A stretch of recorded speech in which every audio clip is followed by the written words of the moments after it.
Good evening, everybody. Welcome to another Indiana University South Bend pop-up university with our friends at Lang Lab here on the internet, because at the moment we can't be at Lang Lab, but of course we're looking forward hopefully to the fall when we can be back together again for some exciting on-stage action. But in the meanwhile, we have a terrific online presentation for you tonight. With our colleague, Professor Merhi of Decision Sciences at IU South Bend. Before we get started, I just want to tell you a little bit about the presentation tonight. Pop-Up University is an event put on by the IU South Bend Office of Community Engagement and the IU South Bend Center for Excellence in Research and Scholarship. If you're interested in learning more about how your organization, business, or community group could liaise with IU South Bend for student activities, interns, or other activities, please contact Dr. Gail McGuire, Director of the Community Engagement Office. Or if you're interested in learning more about the expertise of faculty and the ways in which they may intersect with your interests, please feel free to get a hold of me, Josh Wells, at Ceres. We're, of course, extremely grateful to our sponsors, Indiana Humanities, the IU Bicentennial Office, the College of Liberal Arts and Sciences, Academic Affairs, and a great many other departments and organizations through campus. Thank you all for your support. So tonight, it is my pleasure to present to you one of our campus's most engaging and energetic speakers, Professor Mohammad Merhi from Decision Sciences. He's also department chair of Decision Sciences at the Judd Layton School of Business and Economics at IUSB. Professor Merhi comes to us from the University of Texas Pan American and Emporia State University, where he received his graduate educations. And he's been recognized on numerous occasions as one of our campus's most engaging educators, winning numerous awards for both online education, which makes him a favorite in the current environment, and for his use of technology in data-driven classes on analytics and business security and intelligence. He's been published in many leading journals, including Computers and Human Behavior, the Journal of Global Information Management, and Computers in Education. He's received numerous grants for his research through Indiana University and other outlets, and he's here to talk to us about his recent research in security and the way in which we live our lives now online. Please, I know we can't hear it through the speakers, but I know right now we're all giving a big round of applause to Professor Merhi. Mo, I'm going to stop my screen share now. Thank you, Josh. Thank you everyone for coming here and joining us tonight in this lecture. It's my pleasure to be here presenting to you and talk about one of the most critical topics that we hear about today, a topic that I love, a topic that I've been working with since I was a graduate student in my PhD I was working on, which is on information system security. My doctoral dissertation was on that topic. I came here to IU South Bend. I developed a course and I taught a course on this subject, and this is what I also do, and I've published many research on this topic. So I welcome you all here. Thanks again for joining us, and let's go to our presentation here. So we're talking tonight about information system security, and we're going to see from starting by what is it, why do we have it, going into its effect on people and businesses, and we're going into the employees' response to security, information system security policies.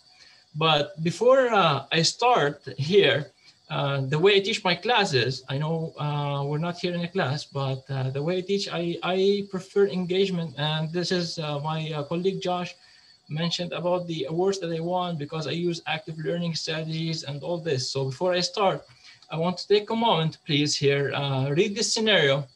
And I wanted to respond to this. So what we have here, we have Tom, who's working in a company, and he's put into a situation. So we need to see, if you were Tom, how do you read to this situation? So I'm going to give you a few minutes. Please read here this paragraph and write in the chat. So what do you do? If you were Tom, do you do the same, or you behave differently, or you make different decisions, etc.?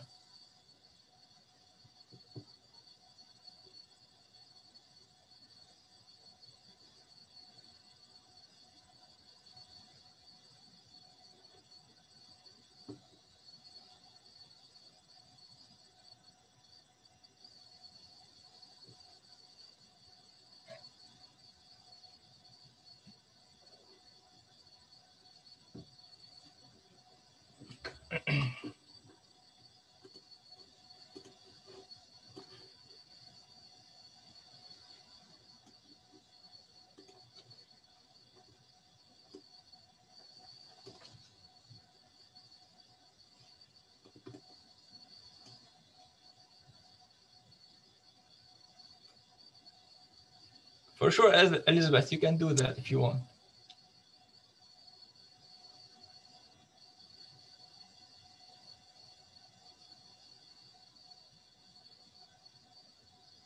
I hope everybody is seeing the responses. Everybody here is seeing the responses that we're getting.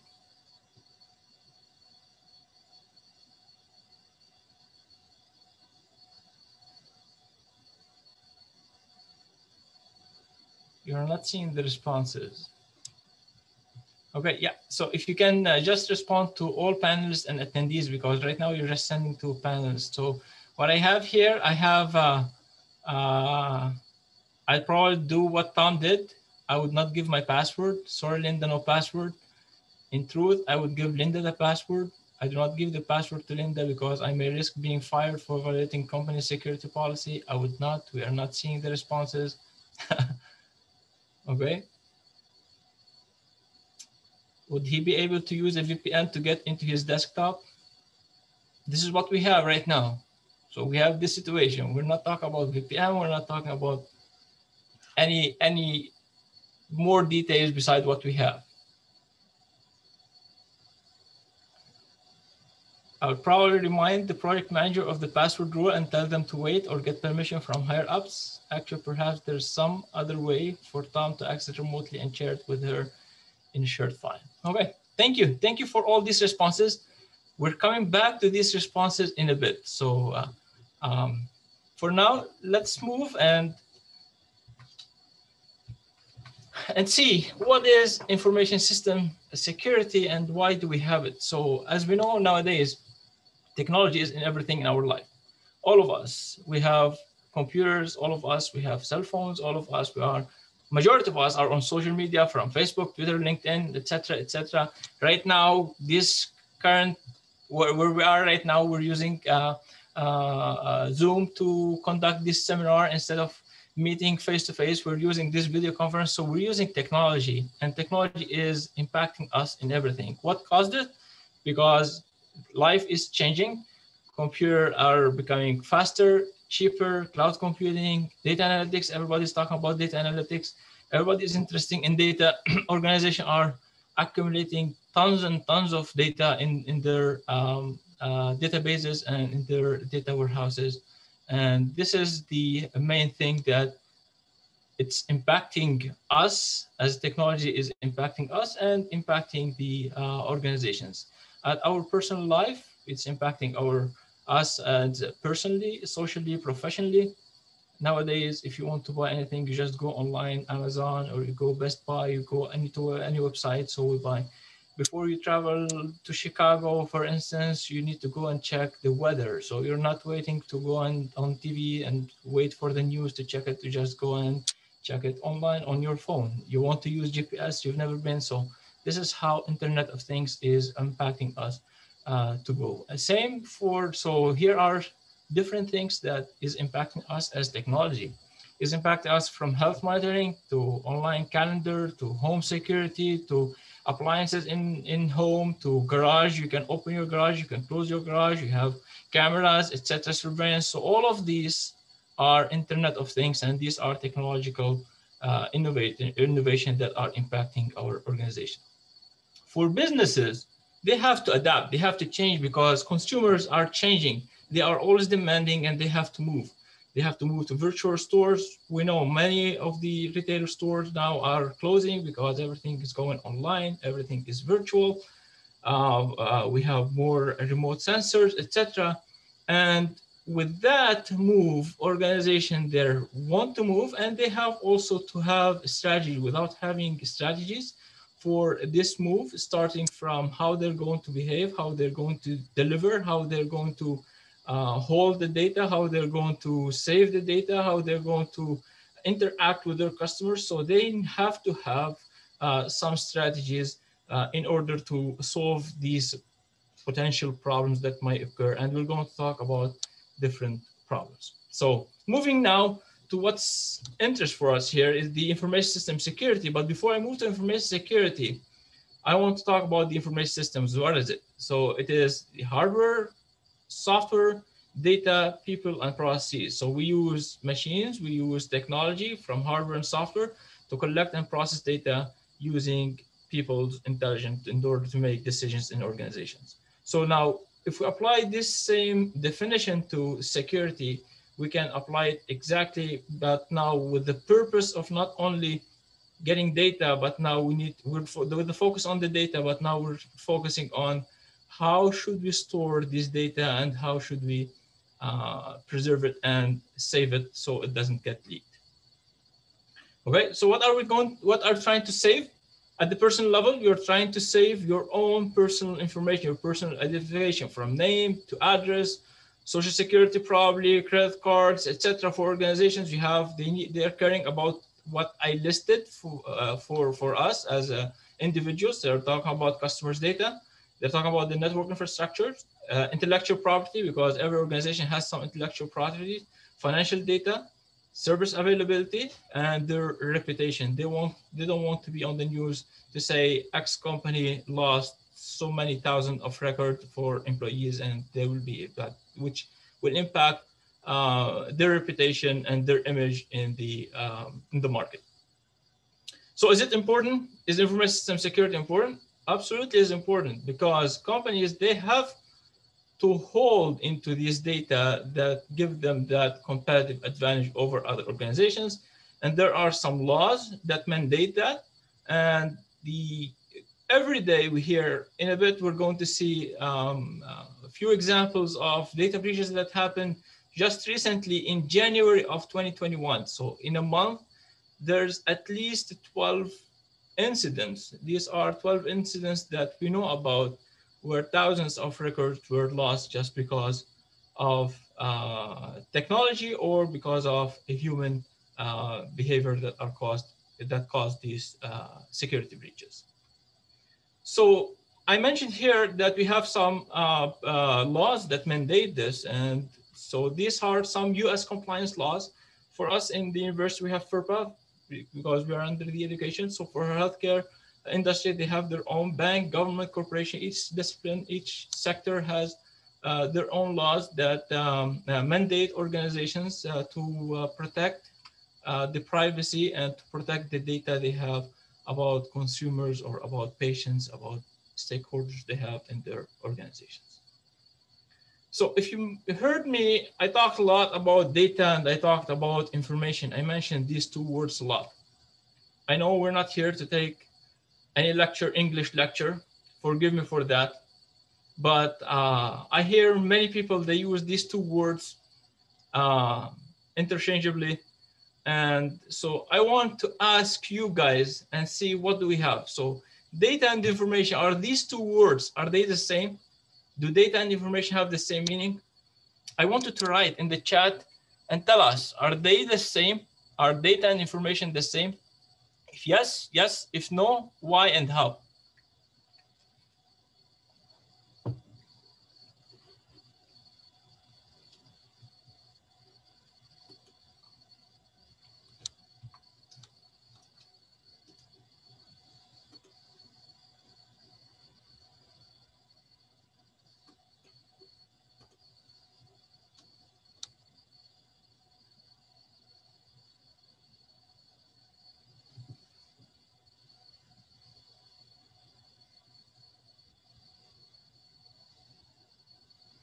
So we heard from Stephanie and Holden Price, Dean Fisher, Sean Fisher. Not exactly. I like Stephanie's answer.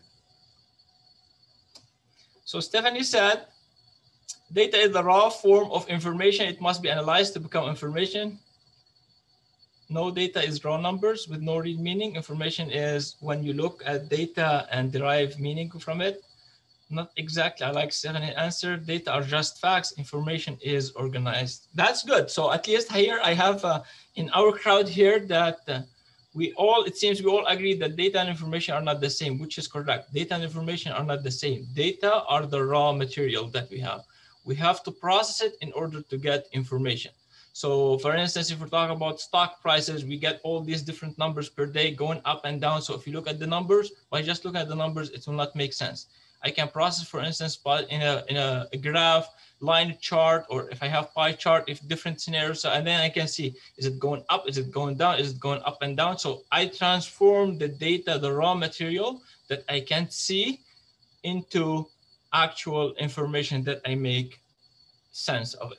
The second question is, now the data, is it singular or plural? Do I say data is or data are?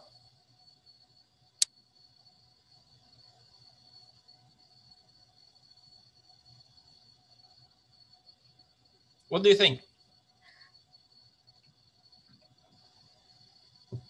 Data are, Lisa. Data are. Do you all agree data are? What is the singular? If data are plural, what is the singular? Thanks, Bill. So data is singular, data are. So again, this is another word that I hear from many people. They say data is. So data, it should be are. And these are here data information, because I teach students in MIS, Management Information Systems.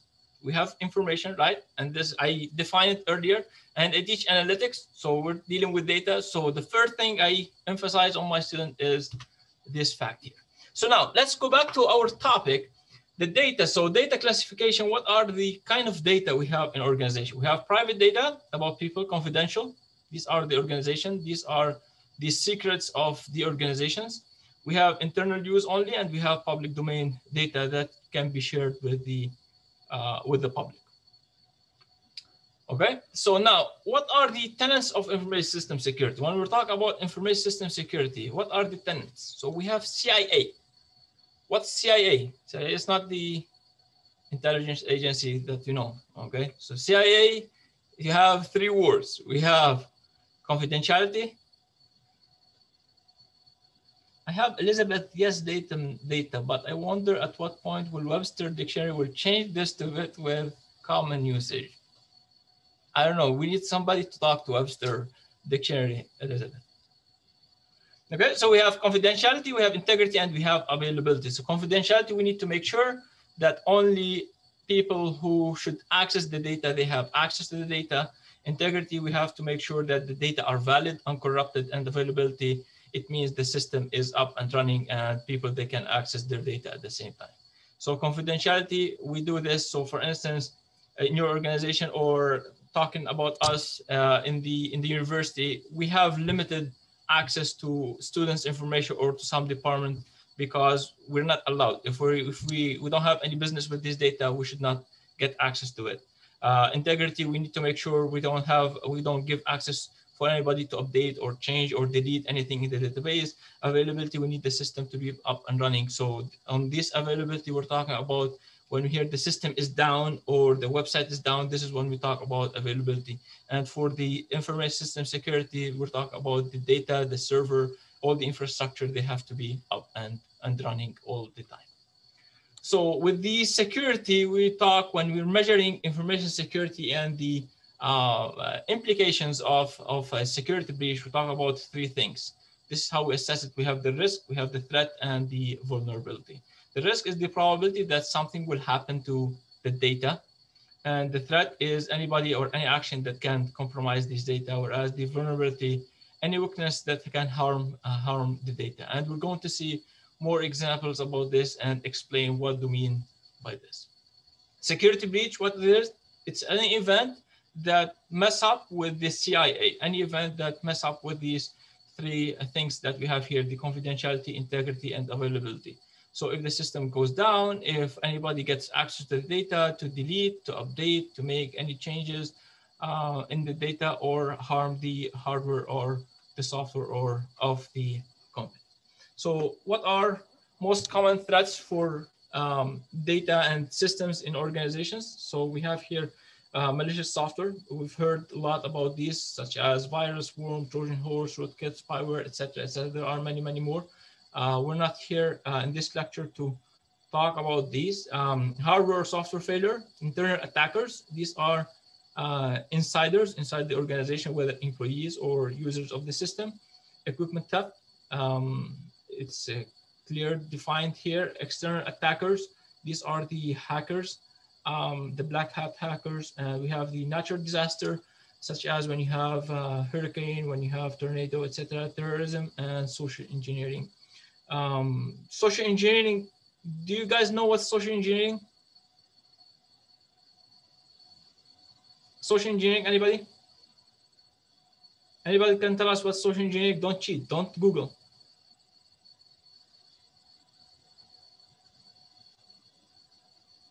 Can you define what you mean? Definitely. So social engineering is basically when somebody is trying to get information from you over the phone. So for instance, they call you to say, hey, X, okay, hey, Jennifer, we're calling you from human resource and we're updating our information. Can you give us your username? So you give the username. The second day or after a few days, they call you, Jennifer, we have your username and we are trying to make an update. Can you give us your password or your email? I want to get some information and send you. So they'll send you this information and they can get, like Linda did to Tom, not exactly. Linda and Tom, these are two employees working together. Here in social engineering, this is somebody from outside and they're trying to call you to get access or to get your personal information or critical information from you over the phone without letting you know that they want to steal. Here in this particular problem with Linda and Tom, both of them, they were working together in the organization. It's not considered to be a social engineering. I talked before and I said I will share with you some recent breaches. These are, I just chose 6 out of 12 that happened in January of 2021. So we have, these are 3, and in the next slide, I'm going to show another 3. The first one, VIP games, which is an online game. So 23 million records were lost. Another one, we have malware attack, and they lost 219,000 patients of Nebraska medicine. A hacker downloaded the Bonobos men's clothing retailer and they lost 7 million customers. Elizabeth asked, do all companies these days do the type of phishing test like IU does? They do much more than what we do here in IU. When I was in Texas, UT has more strict and more training than this. I will talk about this in a bit. In 5 minutes, I will talk more about this, what organizations do and what other universities they do compared to us. These are 3 other more recent data breaches. So we're talking about 1 million, 2.28 million data, 214 million data. And the last one here, one of them was, it had some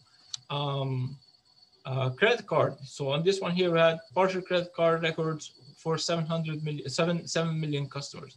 So we see the impact of data leakage in information security. It's critical for organizations and for employees or for us as customers and for government, because here we're talking in general, and then you can apply this to different entities, starting from individual level to organizational to state to country to nation, etc. So, but now, when we're talking about security, what do you think is the biggest issue to organizations when dealing with information security? Is it internal or external? Is it technical or non-technical? What do you think? I mentioned all of what I mentioned so far. to talk about the impact. I talk about the different attacks from malicious software, from so we have external post-it notes, internal.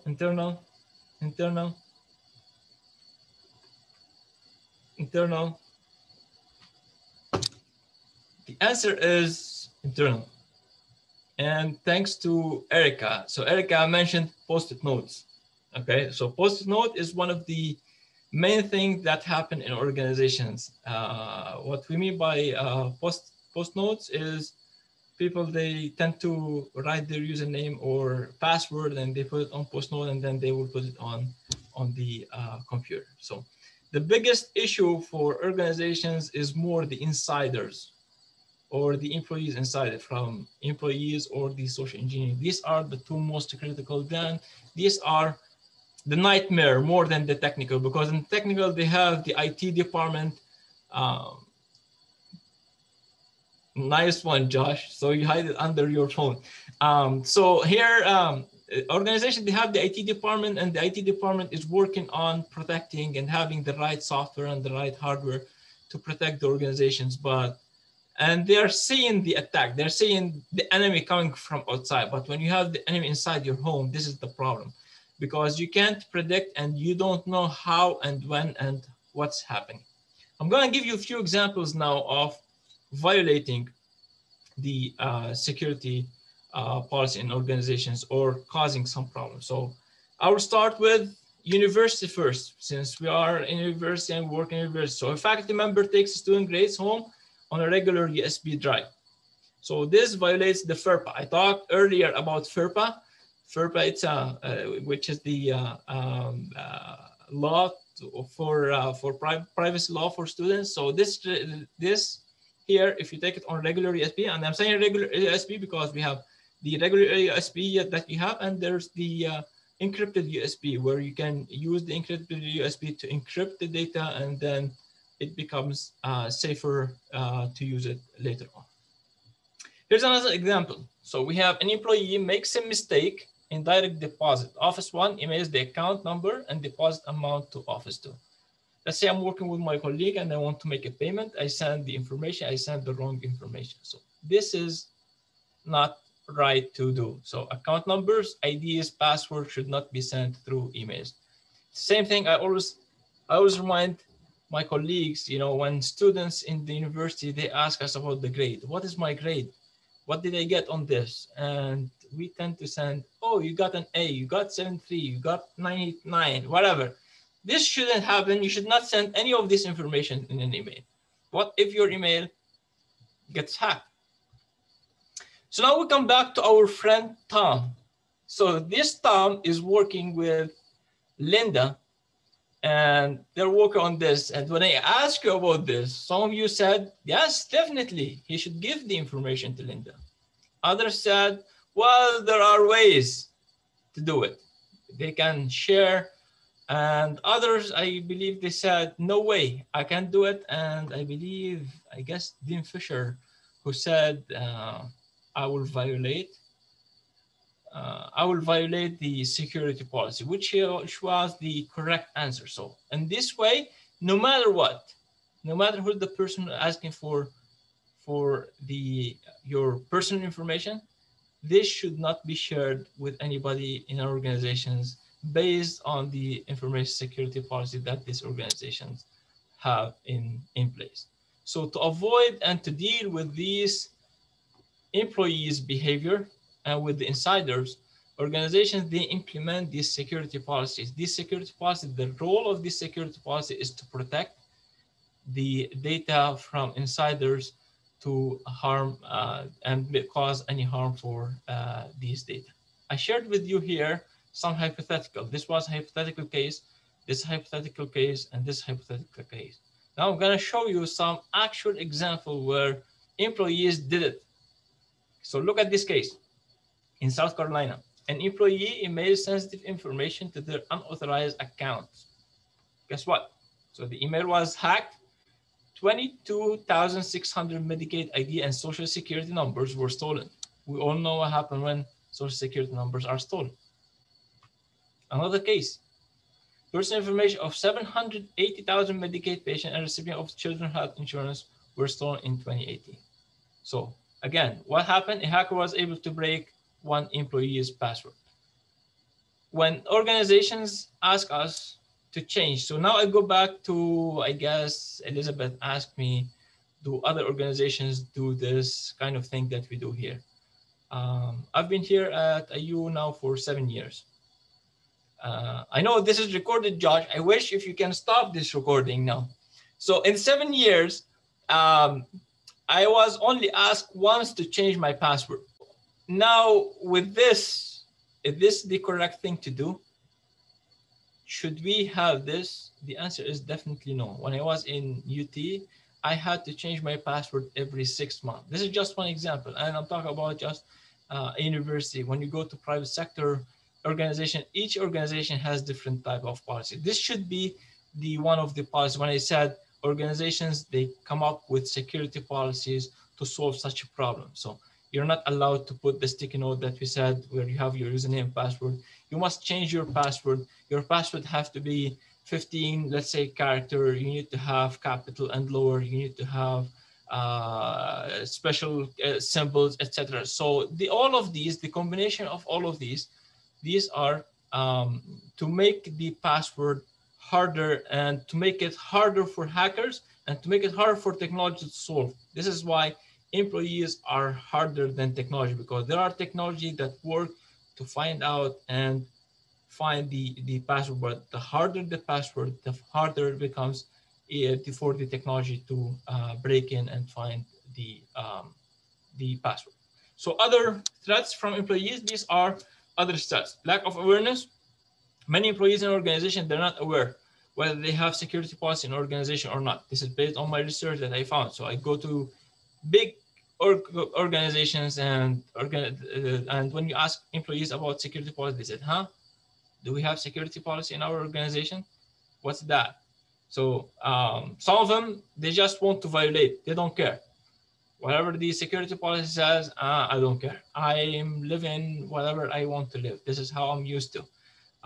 Getting data, as we talk about, downloading photos, using Facebook, using all the social media on their machine and bringing in their own device. I didn't talk here about the BYOD, which is the bring your own device to organizations. Many organizations, they don't allow this, or they have some, if you remember at the top, at the very beginning of my lecture, I was talking about having strategy in organizations. So they have strategy, they have some policies for this. If you're bringing in your cell phone, if you want to use your cell phone on our network, you have to use it and you have to follow our policies to use it. If you don't, you can't use your phone, you can use your tablet, you can't use any of your technology you have.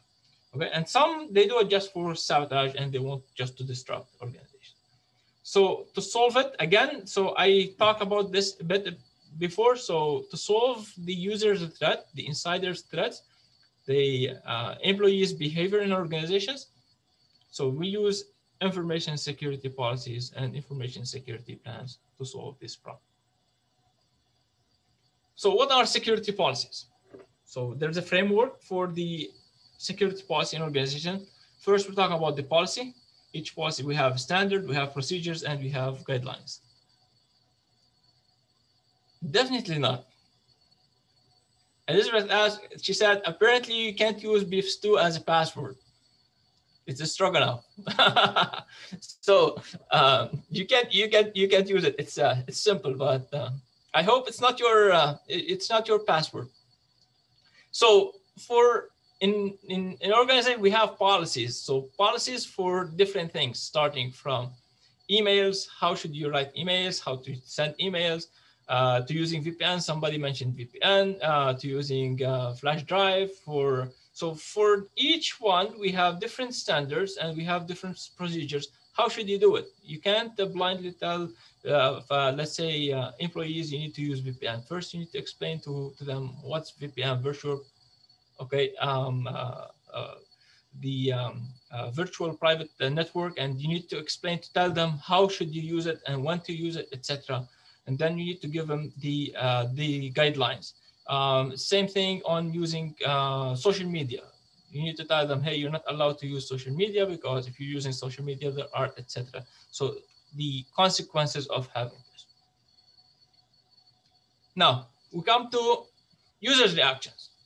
I'm working in my organization. I'm used to use simple password. I write beef stew. I write corned beef. I write whatever, this simple stuff, right? Or I use a sticky note, or I send a report, financial report. I send to the printer. The printer is not in my office. We have an office, common office for the printer. I print it, and then I'm sitting here, and then I go to pick them up after 30 minutes.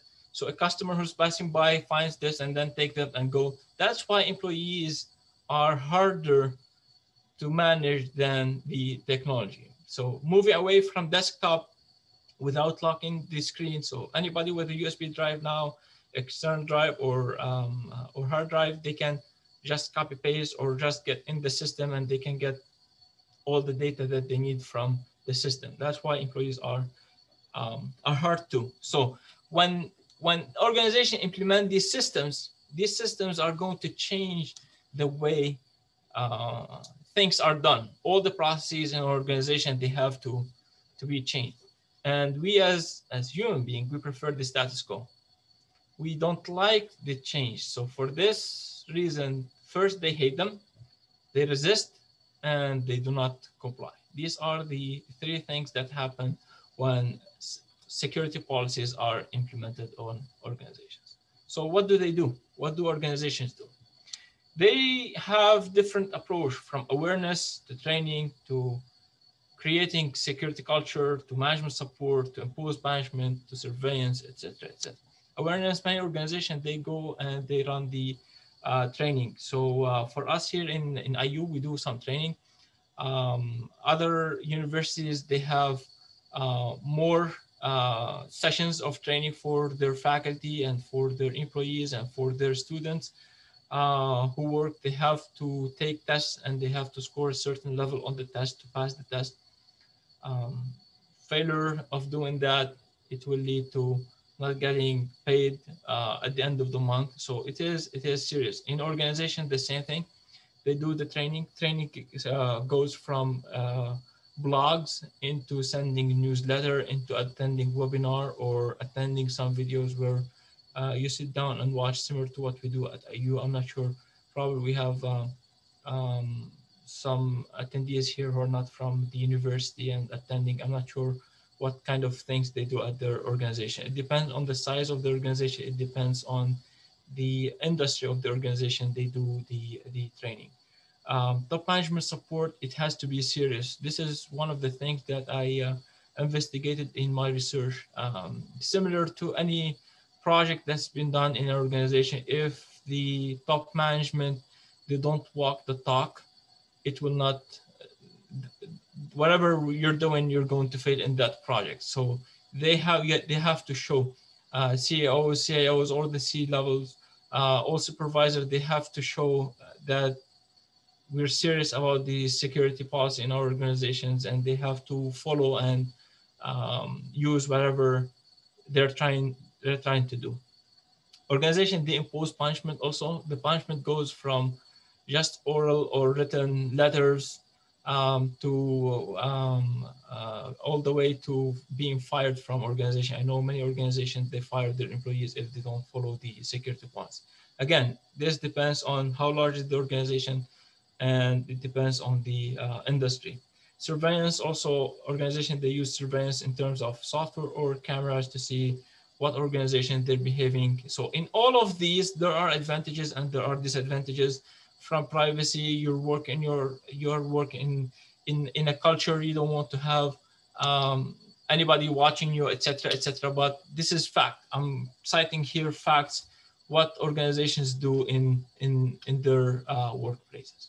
So now, what did I find in my research? So I said I've been researching this topic for at least now 9 years, 10 years. So what did I find? I found that top management support is important. It is critical. If employees in organization, they don't feel that the management, the top management is supporting, is serious about this, they don't care. Think about yourself and think about a situation where you're doing something or somebody is trying to make you change what you're doing something and you find that person is kind of lenient. So are you going to really put that effort to change? Another factor that I came up with and I found, which is task dissonance. Task dissonance, basically, I define it. This factor, I developed it and I measured it empirically. Task dissonance is basically the differences of your perception, the person's perception, and what others they think. So, for instance, using VPN or using encryption. So, by using encryption, it tends, for those who use VPN for those who use encryption, it tends to lower the performance. So, instead, let's say a task, for instance, I'm just giving to make it simple. Let's say a task that takes 1 hour, it might take 40 minutes or 45 minutes. So it slows down the performance of the employees. So if a person is working on a project that takes, let's say 10 hours, now it's gonna take 13 hours or 14 hours. Is that person going to like the new thing that you're saying? Although you're saying, oh, it's great. It's going to be great. It's saving data. It's saving my data. It's saving customer data, organization. So this is another thing where there's a conflict between the perception that employees have or users have about the task they're doing and what the organization thinks. Punishment certainty and severity, definitely it's a critical factor. And this is based on theory. There are theories in different disciplines, psychology, management, etc. So there are different theories, from protection motivation theory to general deterrent theory, that says if a person thinks that the punishment is certain or is going to be severe, that person will not commit any bad behavior such as crime or littering or speeding, etc., etc. So I applied the same thing, the same concept on security compliance, and I found it to be also significant. Reward is something new that's not been done, unfortunately, in organization nowadays, because for organization, they believe you are hired to do this task and complying with the security policy is part of your task. Although some can argue, or you may argue that, well, you're making my life miserable, etc., etc. So I ran 2 experiments and I found that reward can be a significant factor that can enhance security compliance or resistance to these security. Creating norms in organization, I talked before about the hurt, so having that norm in the organizations, from moral thinking that this is moral to seeing others are doing these things. So when you have, let's say, the more people they buy in and they use they comply with the security policies, more people they will do it. Word of mouth is another factor that I borrow from marketing. So when you hear people talking about the severity and the importance of what happened because of breach, etc., so it's key. And habit. So we talked before, we said status quo. We tend to have status quo. So whatever habit we have, we tend to take it for longer time. So organizations, they need to take these factors into consideration when dealing with security. I've published research before where I have these factors. I'm still working on this subject. I'm actually now on sabbatical this semester, and I'm continuing working on these. And I mentioned here a few of the areas that I'm working right now on. So I guess I took more than what Josh asked me to take. I'm gonna stop here. Thank you again for listening. I hope you were not bored. Now I open for questions, comments, feedback, if you have any, etc. So at this point, folks, you can feel free to use the Q&A module if you want to make sure we see your questions there, or we'll watch the chat room as well, wherever you feel it's easier for you to type them. Thanks. I will give people a minute or two to think of questions. I have a somewhat unique question while people are thinking. I happen to work for a large company that deals with a lot of health information, and we have very, very large amounts of protected health information that we have access to, and the security requirements are like astronomical. Like, they'll lock me out of my computer if I don't change my password every 6 weeks. If I don't take the trainings, I get locked out, so on and so forth. And I was thinking while you were talking that, like, that level of security seems appropriate for my job, and the levels of security that may be appropriate for those working in other types of environments, and an educational environment or whatever, when you think about like printing something off on the printer, and what's the harm if, not the harm, but, what's the impact overall of somebody picking maybe a piece of paper up from the printer that was not intended for them versus, a breach of, 2.5 million, health records. So I'm just wondering if you've thought, of any of your research a little bit about like the scaling up or down of security requirements and how employees react to that based on, the type of work that they're doing or the type of environment that they're in. Definitely, that's what I mentioned, when I was talking in my talk. So it depends on the industry, and it depends on the organization, how large it is or how small. So if you're talking about large organization, and if you're talking about the healthcare, so for sure, you can't play as you can say, you can't go wrong in these cases. I give you examples talking about the sharing these the employee's behavior or the user's behavior. So all of us, we go to banks, right? So when you go to bank and you're done with the teller or with the person who's helping you, what's the first thing they do before they move?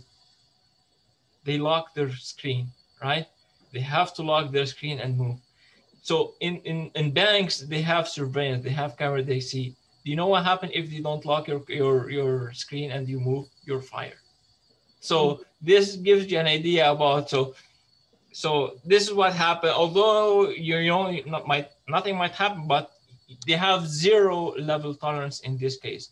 Whereas another organization you go, they're fine with it, so it all depends, and it depends from industry to industry. You can't compare education to healthcare, for instance, or to financial, or you can't compare financial to a commercial. Let's say if you go to here where they have RVs companies, so if you go to RV company versus healthcare, let's say more hospital, so there's no comparison. It all depends on the industry. It all depends on the tolerance level the organization they have.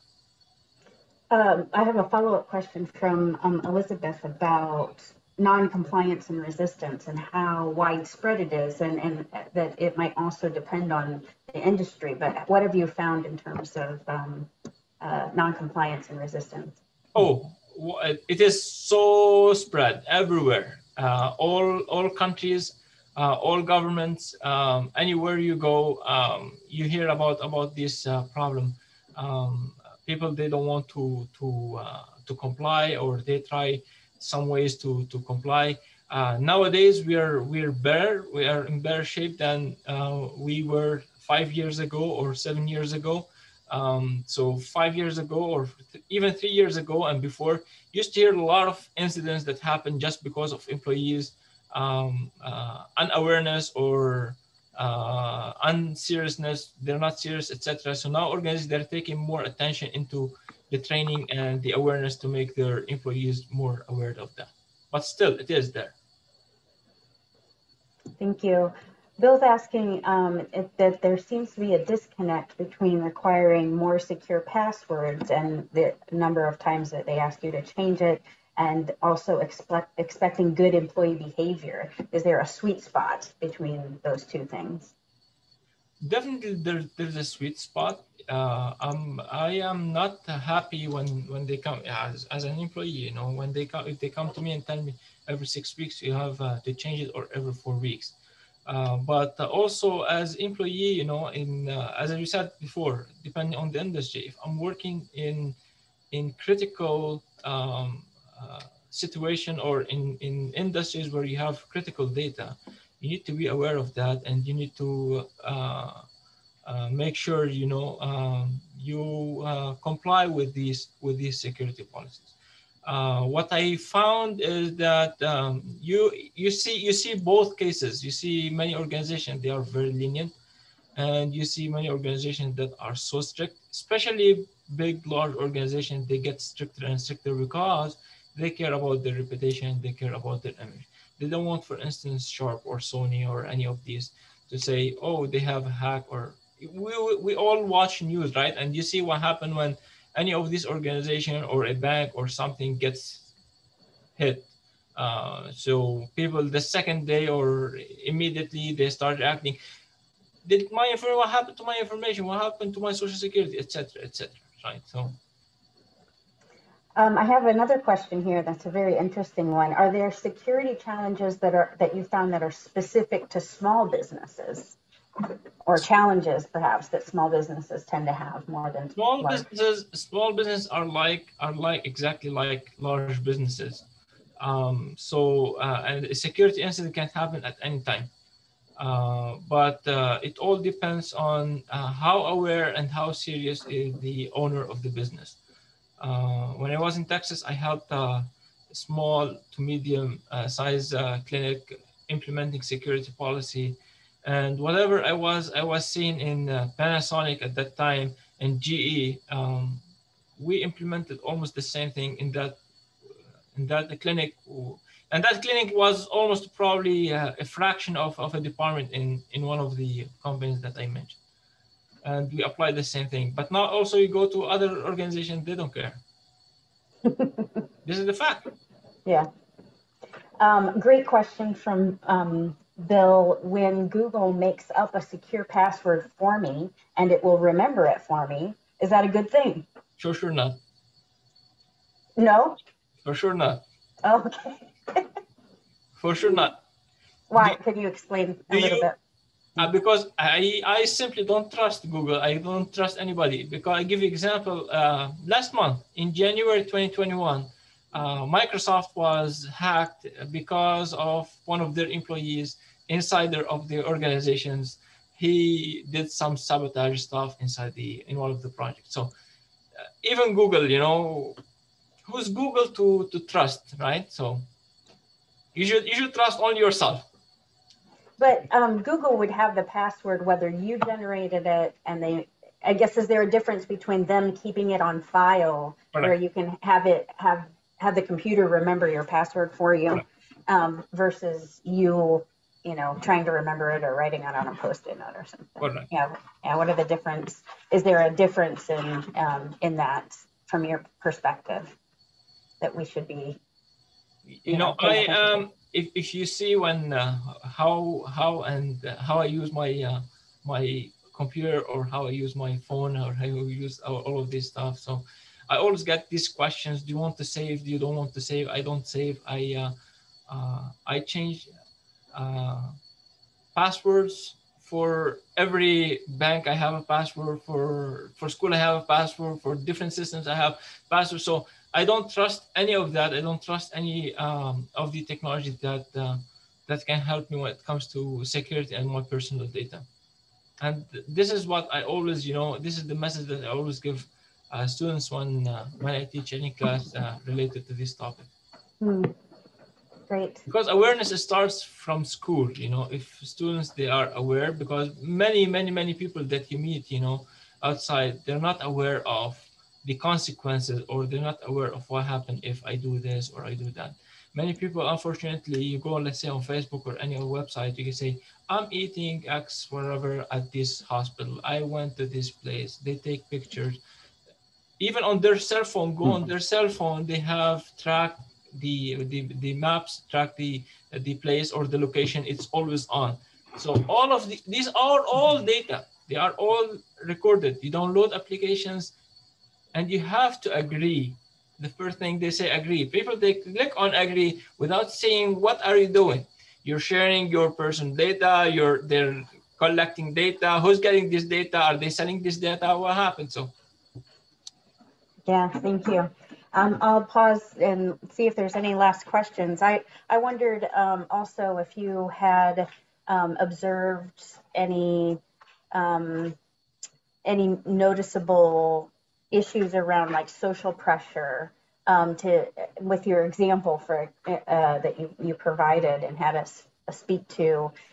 There seemed to be social pressure to change the password, and again, in my mind, I was thinking I would have so much pressure to not. I would feel like it was a trap or something from the what I've been ingrained with is like if like my they would say like no, the social pressure would be to not share the password. So I wonder if there's any social the social pressure definitely it's very important. You know, if you have a good crowd, you're going to have good and positive outcome. If you have negative crowd, you're going to have negative outcome. So that's why organization culture, and that's why it comes from the top management support. Top management, they have to be involved, and they have, so involvement of top management is key into that to show the importance and the consequences and what happened if any breach happened in an organization. Thank you. I'll hand it over to you, Josh, to close us out. Oh, thank you, Stephanie. Thank you very much, Professor Merhi. This has been pretty enlightening. If you could come over tomorrow and change all my passwords for me, I would really.